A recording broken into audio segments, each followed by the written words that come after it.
In the first half of the semester, we had a set of steps, a set of 5 steps to reduce panic, give you a structure, a format to help you think through some of your slower moving emergencies. So for this class, we're going to look via rivers that could be applied to avalanches and cliffs and in other situations. But we're going to take a look at this 5 rescue steps. It's not going to always work. You don't need to always get to the end, but it's a start. Can help quite often. So we're going to have ESESE. So evaluate, stabilize the life threat. Extricate, stabilize the bigger situation, the medical issues. And evacuate if that's appropriate. So the evaluate begins long before your trip. And in your planning, you're always asking yourself, what if something goes wrong? What if it happens at this point in the trip? What if it happens later on? And we had the planning and preparation assignment where you evaluated all possible escape routes. So you're going to be saying here, what if we need to escape? What if an accident happens here? And you can see that's a pretty no escape canyon down in the bottom of that picture. So we did run a kayak trip down through the bottom of this canyon, deep down there, 400 feet down. And in our thinking of what if we did get to a spot that we couldn't get through and we had to climb out? So we were carrying some rock shoes, harness, and a light rack in case we had to rock climb our way up and out of there. Taking you now down to the bottom of that slot canyon you were just looking at, I'm going to run you quickly through the pictures up higher on the trip of us heading down. I believe there were 5 of us, generally having a good time. We're still in the part of the canyon that's wide and still 400 feet deep, but fairly easy to climb out until we get to about here, and then the canyon starts becoming narrow walls. This is a place where the entire river is blocked by gigantic boulders. No room for a kayak, so we were having to climb up on the boulders and slide back into the river. A drop called submarine drop. You're coming around a hard left-hand corner, and then you'd go off this drop into the hole below and slam into that wave out there in front of you.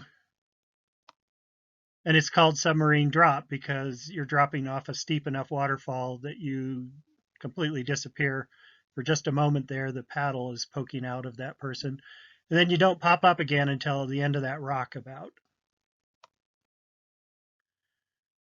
Just narrow. That's a big rock over there to his left, your right. Fortunately, everybody avoided it, didn't think it was a wave, knew it was oddly shaped, and therefore probably a rock. There is about a 14-foot waterfall in here. That's the bottom 2/3 of it. The upper part is hidden by the cliff, so you are kind of ducking as you go off it. And then we get to this drop. We're going to spend some time here.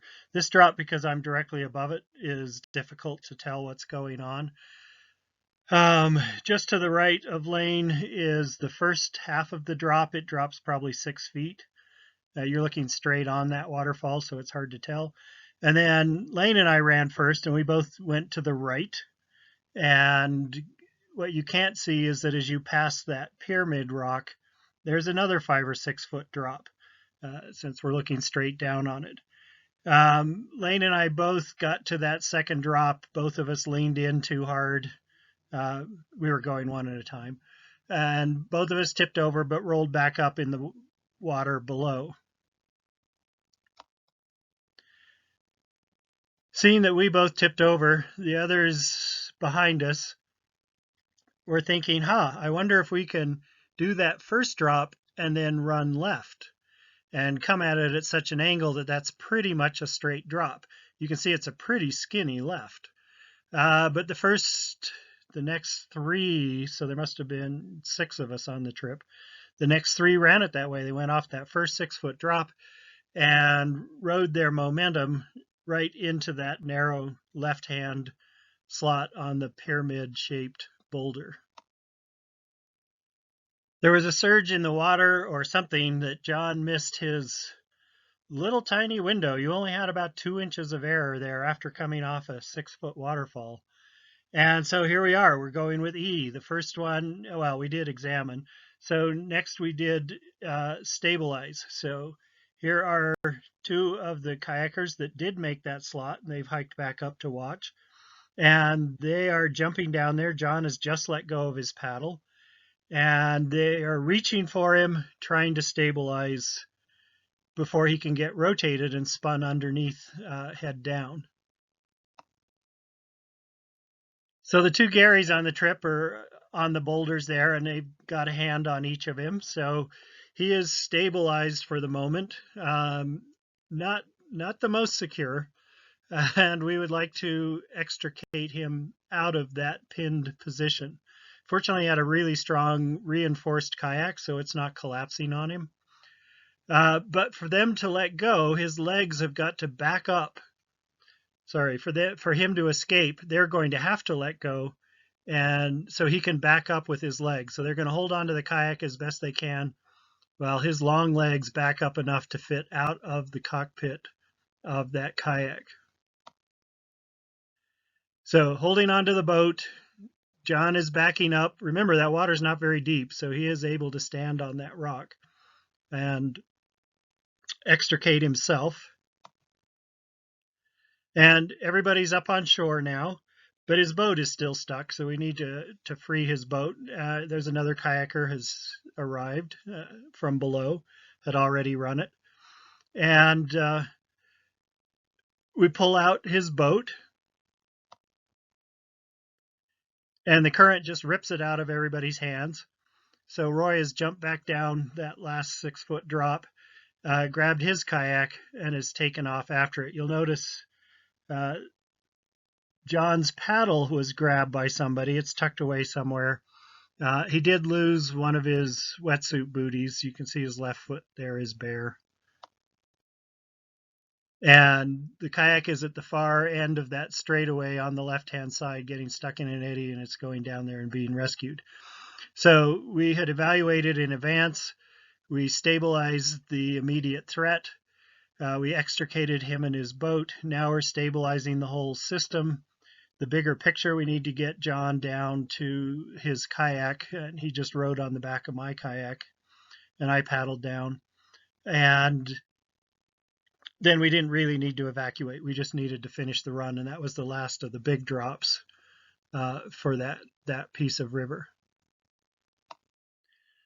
So yeah, if somebody's hanging on the edge of a cliff, they've done something wrong, you are not going to spend a lot of time stopping and thinking about it, which was the advice earlier in the semester. You really need to stabilize that person, get a rope to them, get him holding on to something, sitting on a bigger ledge, something to stabilize that first situation. If somebody who's buried in an avalanche, you've got to dig them up. You've got to get air to them to stabilize the immediate life threat. But after scaring you with all those stories, I'm going to just click through a bunch of river trips because for the most part, with skill, with experience, river trips can be pretty safe. And we have a video that you're to have watched about different rating levels of different rivers so you don't get onto one that's too difficult for you.